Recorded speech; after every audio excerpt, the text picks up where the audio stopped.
Since becoming CEO in 2014, you've remained utterly focused on reimagining Keppel of the future. Yes. You launched Vision 2030 a few months into the pandemic.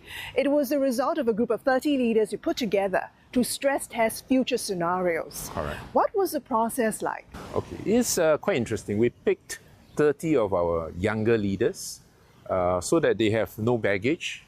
We asked them to reimagine what Keppel will be like in 2030. And eventually we came out with our Vision 2030, which essentially positions Keppel as a solution provider for sustainable urbanization.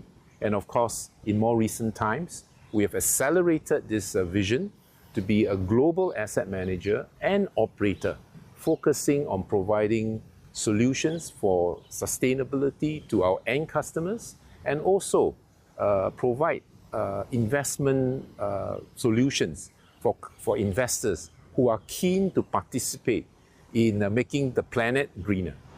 The conversation also centered around which existing assets you needed to get out of. Of course, I think the key is really focusing on the areas where the group has a very strong domain knowledge and changing our business model. It's a change in the business model where we are going more for recurring income. When you think of global asset managers, you think of companies like Blackstone, Morgan Stanley. Did the group's infrastructure expertise make it easier for you to attract the sovereign wealth and pension funds to invest with you? I think the operating capabilities is very key. So more and more, these investors are looking for real assets that have cash flow and that can provide some protection against inflation. So when we talk about Keppel, they straight away could see that we are different from the Blackstone, the KKR. We are able to build, we are able to operate specialized assets. So this is something that other of our peers are not so able to do. Your goal is to grow assets under management to 200 billion Singapore dollars by 2030. That's a really bold and ambitious target. Yes. You recently made a move to acquire a 50% stake in a leading European asset manager, Aermont Capital. Are you using acquisitions to fast-track your transformation?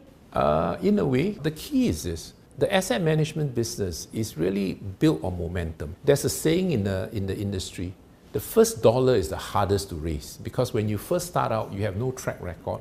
It's very hard to raise the first fund.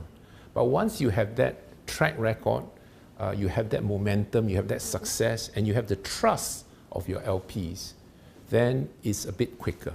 Of course, we have also shown from the Aermont proposed acquisition of Aermont that we will not just rely on organic, but we will also look selectively at inorganic. Anything else you're looking to acquire? Oh, I can't tell you that, but... Do you have a criteria?